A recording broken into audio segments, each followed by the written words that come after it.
이 사순절 기간에 우리가 그리스도의 삶을 묵상한다는 게 개인 경건에만 이렇게 치중해지는 경우들이 많지만 이 세상의 화해자로서 일하는 사순절이 되었으면 좋겠다.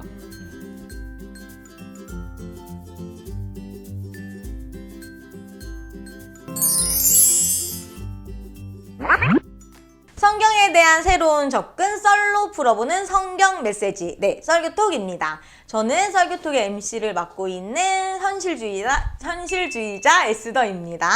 하나님 나라의 꿈으로 사는 이상주의자 홍목입니다. 이도저도 아닌 회색 분자 전목입니다. 네, 반갑습니다. 반갑습니다. 진짜 오랜만에 보네요. 네, 오늘은 진짜 너무 반가워요. 진짜 오랜만에 만나죠. 표정이 근데 되게 안 안 반가워. 지금 너무 피곤해요.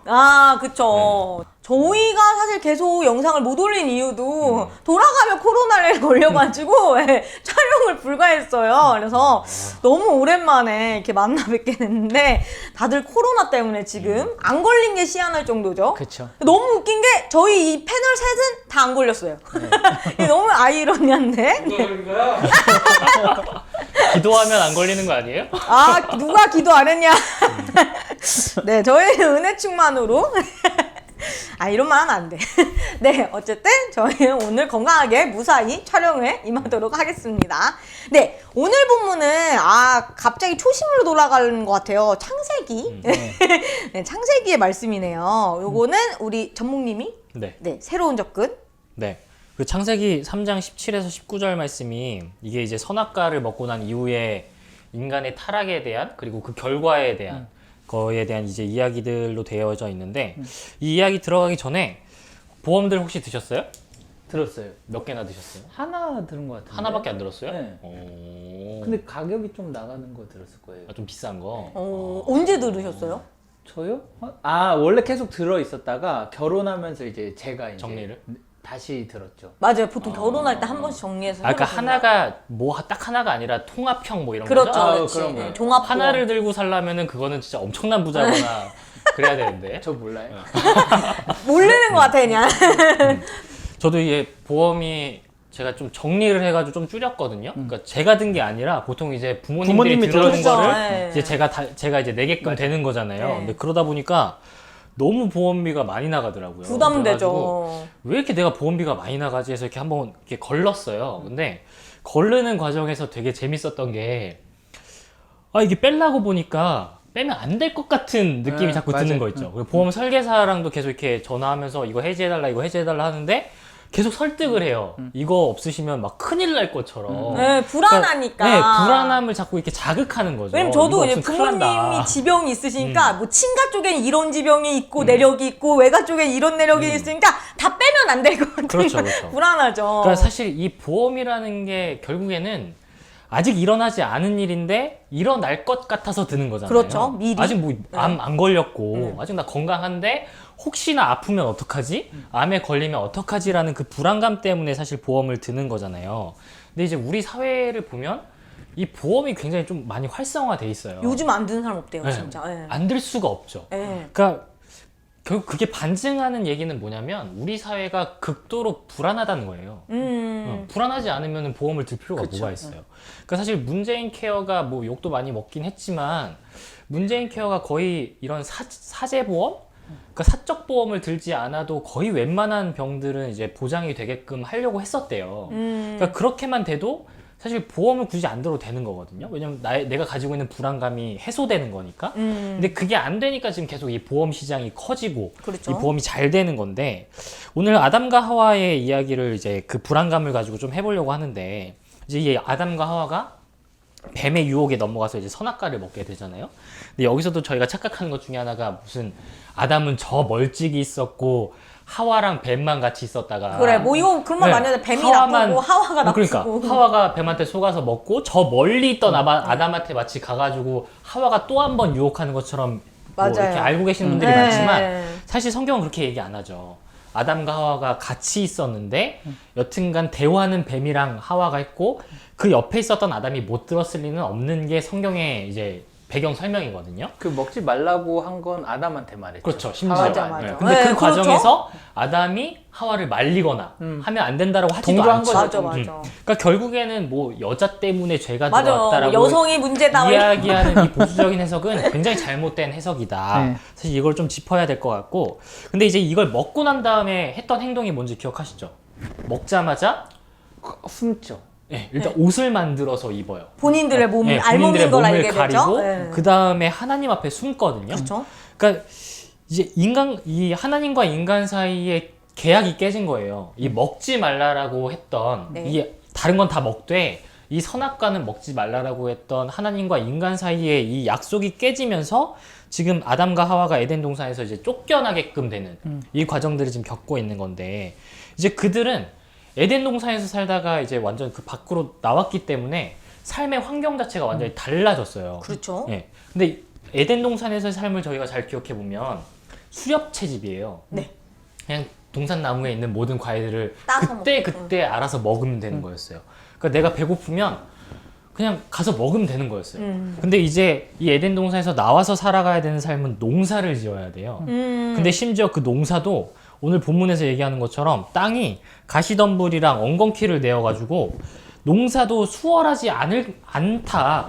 땀을 흘려야만 그 노동의 대가를 얻을 수 있다라고 지금 얘기를 하거든요. 그러니까 또 이 본문 가지고 많은 좀 보수적인 해석자들은 노동을 저주라고 얘기하시는 분들도 있죠. 맞아요. 노동이라는 게 네. 죄의 결과다라는 식으로 얘기하시는 분들도 있는데, 저는 근데 그 해석에 동의를 못 하겠어요. 왜냐면 아담과 하와가 이미 에덴 동산에 있을 있었죠. 때부터 노동한 거예요. 네. 사실 수렵 채집도 노동이거든요. 그렇죠. 그리고 땅을 그 돌보는 노동을 했죠. 그렇죠. 그리고 그쵸. 동물들의 이름을 지어주는 거, 이거 엄청난 그 뇌를 사용해야 되는 그럼요. 노동이잖아요. 아니 그리고 사실 인간과 노동을 뗄 수가 있을까요? 인간의 모든 불가능하죠. 행동은 할 노동이에요. 노동이죠. 예. 그렇죠. 심지어 하나님도 일하시는데 인간은 일하지 않는다? 그 말이 안 되는 거죠. 그러니까 노동을 저주라고 보는 건 전 잘못된 것 같고, 그러면 이 본문이 약간 노동을 저주처럼 여기게끔 구성되어 있는 건 사실이잖아요. 막 엉겅퀴 낸다 그러고 가시덤불 생긴다 그러고 농사 짓기 힘들다고 하고. 네. 그럼 도대체 이 본문이 노동이 저주가 아니면 뭘 얘기하고 싶은 걸까를 저는 생각해 봤을 때, 사실 농경지라는 게 자연적으로 발생할 수 있나요? 농경지가? 농경지는 사람들이 이렇게 그쵸. 그쵸. 좋은 땅을 농경지로 인간이 의도적으로 만들어야죠. 만들어야죠. 예. 밭도 그러니까 갈고 이렇게. 농사를 짓게 됐다라는 거는 의도적으로 농경지를 만들게 됐다라는 거잖아요. 그렇죠. 이 이야기는 더 이상 이제 아담과 하와가 자연에 있는 상태 그대로를 받아들이지 못한 상태가 됐다는 거예요. 그러니까 보장받지 땅을- 못하는 그렇죠. 상황. 땅을 있는 그대로 바라보는 게 아니라 농경지로 내가 내 마음에 드는 규격화하고 내가 여기서 뭔가를 기를 수 있는 그 땅으로 자기 마음대로 정해버리기 시작한 거예요. 인위적 행동을 그렇죠. 해야만 한다라는 그러니까 거죠. 사실 이 가시덤불이나 엉겅퀴가 하나님께서 세상 창조하실 때 이미 같이 있었을 그렇죠. 텐데 네. 원래 있던 게 지금 갑자기 불편해지기 시작한 거예요. 이게 짜증나기 시작한 거예요. 농경을 하려고 하다 보니. 농경하려고 예. 하니까 억지로 땅을 내 마음에 들게끔 만들려고 만들려고 하다 하니까. 보니까 여기 원래 있었던 엉겅퀴나 가시덤불이 내 마음에 걸리기 시작한, 이게 귀찮은 존재가 되어버리기 그렇죠, 시작했다라는 방해의 거죠. 존재가 되어버린 거죠. 그러니까 사실 이게 결국에는 어떻게 보면은 하나님과의 관계가 깨졌기 때문에 지금 에덴 동산에서 쫓겨난 건데, 네. 근데 아까 얘기했지만 가장 먼저 했던 게 서로의 몸을 가리는 거였잖아요. 이건 또 인간끼리의 관계가 깨졌다라는 얘기거든요. 그렇네요. 네. 왜냐면 전혀 문제되지 않았던 게 문제가 되기 시작했다라는 거예요. 내가 벌거벗은 게, 또 상대방이 벌거벗은 게, 이게 문제가 안 됐다가 왜 문제가 됐을까를 생각해 보면 서로가 서로를 신뢰할 수 없는, 이 가려야 되는 관계가 되어져 버렸다라는 걸 이야기하는 거고, 그리고 오늘 본문을 통해서 나타나는 걸 또 보면 더 이상 자연 상태에 있는 그대로를 받아들이지 못하는 아담과 하와, 농경지로 바꿔야 되는 아담과 하와, 그리고 원래 있었던 이 엉겅퀴 가시덤불이 귀찮음이 되어져 버린 이 아담과 하와는 결국 얘기하는 건 자연과의 관계도 깨졌다. 지금 하나님과의 관계도 깨졌고 인간끼리의 관계도 깨졌고 이 농경지에서의 이 자연과의 관계도 깨어지게 된 거예요. 그런데 이게 보수적으로 해석을 보통 많이 하면 사실 저도 되게 이해가 안 되는 부분이 많았거든요. 근데 보수적으로 그런 얘기 되게 많이 하고, 뭐 정말 그 여성은 그래서 말을 조심해야 된다, 뭐 여자 때문이다, 뱀이 문제다, 뱀이 뭐 나쁜 유혹에 쉽게 거다, 넘어간다, 예. 뭐. 그래서 뭐 발이 없다 뱀이, 뭐 이런 얘기도 맞아요. 있고, 그런 얘기 있죠. 그리고 여기 오늘 본문처럼 노동이 사실은 지금 죄다, 인간의 죄다. 그리고 아까 말씀하신 죄의 것처럼 그 옷을 벗겨졌다는 걸 알몸을 알게 된 인간의 자의식이 생겼다는 게 문제다. 이렇게 사실 보수적으로 많이 해석을 하잖아요. 근데 저는 들으면서 아니 우리 인간이 이런 자의식을 갖게 되고 인식을 하게 된 게 나쁜 건가? 이런 생각이 들었거든요. 근데 오늘 근데 그거를 자의식은 이미 있어요. 그렇죠. 아, 그러니까 인식을, 그러니까 서로 성적 그런 걸 인식하게 됐다. 뭐 이런 것도 나쁘다라고 이렇게 보통 보수적으로 표현을 하면은 이제 많이 얘기를 하는데 그런 해석보다는 오히려 오늘 지금 전목님 얘기처럼 깨어짐, 관계의 깨어짐으로 보자라는 얘기죠. 그렇죠. 인간끼리의 관계 깨어지고 하나님과의 관계 깨어지고 자연과의 관계 깨어지고 이렇게 그러다 해석하는 보니까 거의 못본 지금 것 같아요. 생겨난 문제가 뭐냐면 수렵 채집은 아까도 얘기했지만 저장할 필요가 없어요. 그냥 그때 가서 있는 거 먹으면 돼요. 돼. 자연과의 관계가 깨지기 전에는 언제든지 먹을 게 충만한 상태였기 때문에 내가 굳이 저장하지 않아도 되었던 거예요. 아, 그래서 그쵸? 수렵 채집을 했던 거죠. 근데 지금 농사를 짓기 시작했다, 농경지를 만들기 시작했다라는 것이 말하는 거는 저장이 필수적이에요. 농사를 짓는다는 것 자체가 저장을 전제로 하는 거거든요. 다량의 수확물을 그렇죠. 얻게, 그러니까 지금 당장 먹을 걸 얻기 위해서 농사 짓는 사람은 없죠. 저축하기 위해서 농사를 짓는 거잖아요. 그렇죠, 그렇죠. 대량으로. 그러니까 농사를 짓기 시작했다. 자연과의 관계가 깨어졌기 때문에 내일 못 먹을까봐 지금 미리 저장하려고 농사 짓는 거예요. 그렇죠. 추운 겨울에 못 먹을까봐 미리 추수를 하고 이런 거랑 똑같은 거죠. 그때 보험 먹기 드는 위해서. 거예요. 그렇네요. 내일 먹을 거, 내일 모레 먹을 거 지금 보험 들어놓는 거예요. 농사 짓는 거 자체가. 그러니까 이 모든 것들이 지금 얘기하는 거는 뭐 아까도 얘기했던 것처럼 무슨 죄의 결과가 노동이다 이런 거 얘기하는 게 아니라 인간이 하나님과의 관계가 깨지고 인간과의 관계가 깨지고 자연과의 관계가 깨짐으로써 어떤 상태에 놓여졌느냐. 지금 불안한 상태에 놓여졌다라는 거예요. 완전히 불안한 상태. 이 불안감 때문에 이 뒤에서 나오는 모든 문제가 다 발생하는 거다. 가인이 아벨을 돌로 쳐 죽이는 그렇죠. 그 문제도 결국 불안감 때문이고 왜 내 예배는 안 받아주지? 왜 아벨의 예배만 받아주지? 이게 결국에는 하나님과의 관계에서는 불안감 때문인 거잖아요. 나는 사랑 못 받는다라고 생각하는 그 불안감. 그 뒤에 나오는 뭐 노아의 홍수 이야기, 바벨탑 이야기, 이 모든 것들이 하나님과 올바른 관계가 관계가 이어져 있지 않기 때문에 인간끼리의 관계가 깨어져 있기 때문에 또 자연과의 관계가 깨어져 있기 때문에 다 발생하는 문제들이고 결국 우리의 현실도 사실 그렇게 크게 다르지 않은 거죠. 우리가 보험을 들어야 되고 이렇게 사람들끼리 불신하게 되어지고 이런 모든 것들이 다 관계의 깨어짐 때문이다. 그러니까 어떻게 보면 선악과의 그러니까 죄의 결과는 사실 불안감일 수 그쵸. 있겠네요. 그런 불안감이 인간에 계속 있잖아요. 지금까지도. 그게 사실 원죄라고도 볼 수도 있는 거예요. 그 관계의 깨어짐이 저는 원죄라고 이렇게 보는 거거든요. 그러니까 이 관계의 깨어짐으로 인해서 인간은 완전히 불안한 상태에 놓였고 이것이 모든 인류 역사의 시작점에 놓여져 있다. 근데 기억해야 할 거는 하나님은 이 이후부터 계속해서 이 관계를 회복시키기 위해서 역사하시거든요. 그 일들을 해나가시고 그리고 그 관계의 회복의 완성으로서 그리스도께서 오시는 거잖아요. 그렇죠. 그래서 십자가를 우리가 많이 얘기하지만 이 가로와 세로가 하나님과의 우리의 관계 그리고 이웃과 이웃의 나의 관계 이 모든 것들을 완성시키기 위해서 십자가가 우리의 상징이 되었다라고 얘기하는 것도 결국 다 관계인 거예요. 그러니까 회복자로 오신 거예요. 회복자로. 관계를 화해시키기 위해서. 그렇죠. 예. 그래서 그리스도를 화해자로 표현하는 본문이 에베소서 2장 14절에 나오는데 그는 우리의 화평이신지라 둘로 하나를 만드사 원수된 것 곧 중간에 막힌 담을 자기 육체로 허무시고 그러니까 화해자로 오셨다는 거예요. 그렇죠. 우리를 화해시키기 위해서. 그러니까 이런 본문들을 우리가 기억하고 하나님께서 일하시는 방법과 그리스도께서 이 땅에 오신 이유를 기억할 때 그리스도인들과 교회는 이 땅 가운데 이 불안감을 넘어서서 지금도 여전히 불안해하는 사람들의 그 사이에서 화해자로 일해야 된다라는 거를 좀 얘기를 하고 싶었거든요. 그래서 제가 이 설교를 이제 청년들한테 했던 건데 대선 끝나고 바로 직후에 했어요. 왜냐면 이번 대선이 제가 뭐 어느 진영을 얘기하는 게 아니라 완전 국민들을 딱 반으로 나눴잖아요. 그쵸. 서로가 서로를 비방하고 서로가 서로를 완전 적대시하게끔 만드는 지금 그런 대선이었다고 생각하거든요. 이번처럼 비호감 대선이 없었던 그렇죠. 것 같아요. 그러니까 진짜 주변에 상대방이 완전히 악이에요. 네. 서로가 서로에게. 그거 너무 치부만 건드려. 네. 그러니까 저도 그게 좀 마음에 안 들어요. 본인의 공약과 비전을 좀 얘기를 해줬으면 좋겠는데 서로 각각 다 치부만 너무 건드리고 조금 더티했죠. 그래서 이번 많이 좀 지저분했죠. 그러니까 너무 많은 상처들이 지금 남아 있어요. 아직까지도. 그러니까 이 상처들이 결국에는 아니 대한민국 하나인데 이 안에서 서로 다른 생각들 가지고 살아가지만 대한민국이라는 하나의 이 국가 안에서 우리가 같은 공동체를 이루고 있는데 이 불안감 때문에 결국 사실 이게 다 생긴 거거든요. 마치 저들이 정권 잡으면은 우리가 죽을 엄청난 것 일이 같은. 생길 것 같은 이 불안감 때문인 건데 우리 교회와 그리스도인들이 이 불안한 시대에 이 깨어진 관계 시대에 좀 화해자의 역할을 감당해야 되지 않을까. 아, 그렇죠. 예, 예수께서도 그렇게 화해자로서 하셨으니까. 오셨고 예. 아니 저희 부활에도 맞는 설교인 것 같아요. 굉장히 맞는 해석인 것 같아요. 예. 부활의 하나님이 어쨌든 예수님이 화해자로서 부활을 우리에게 전달했다면 우리는 또 그리스도 몸으로서 세상에 그 화해를 전달을 하는 게 우리의 사명인 건데 부활절에 또 한번 되새김해볼 만한 해석인 것 같아요. 이 사순절 기간에 우리가 그리스도의 삶을 묵상한다는 게 그렇죠. 개인 경건에만 이렇게 치중해지는 하는 것보다. 경우들이 많지만 이 세상의 화해자로서 일하는 사순절이 되었으면 좋겠다.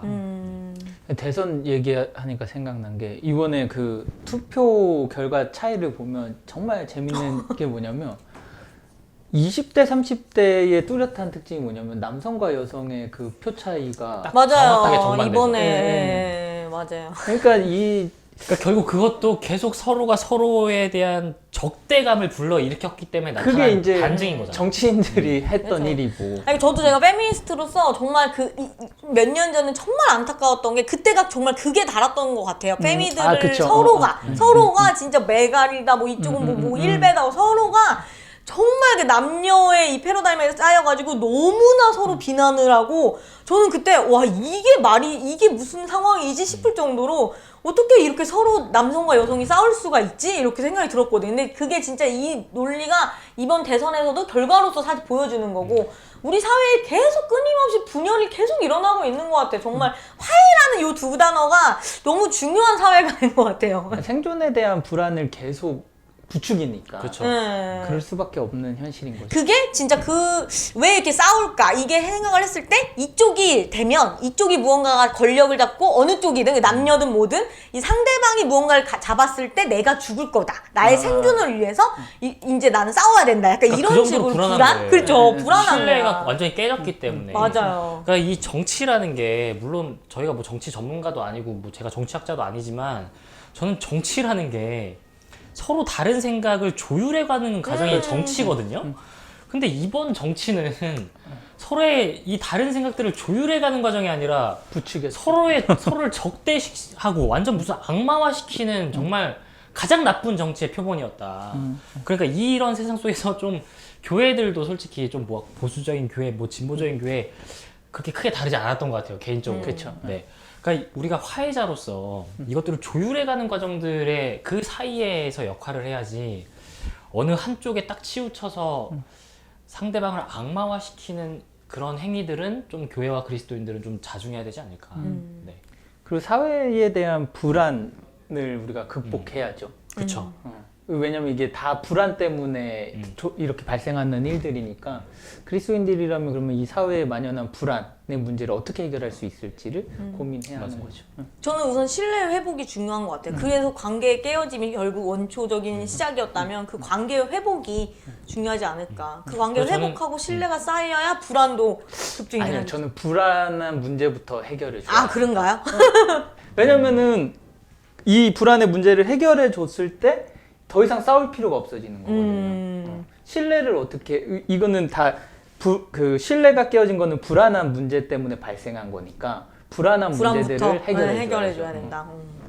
뭐 여러 방면으로 어쨌든 우리가 추구하는 바는 화해이기 때문에 조율이고. 네. 그래서 저는 교회가 참 많이 이렇게 지탄의 대상이 되고 욕을 많이 먹기도 하지만 그래도 교회만한 공동체가 없다라는 생각이 진짜 많이 드는 저도 게 요새 그렇게 생각해요. 전 세대와 이 뭐 여성과 남성, 뭐 성적 차이와 이 모든 것들을 다 어떻게든 그래도 하나로 묶어 나가는 게 교회예요. 네.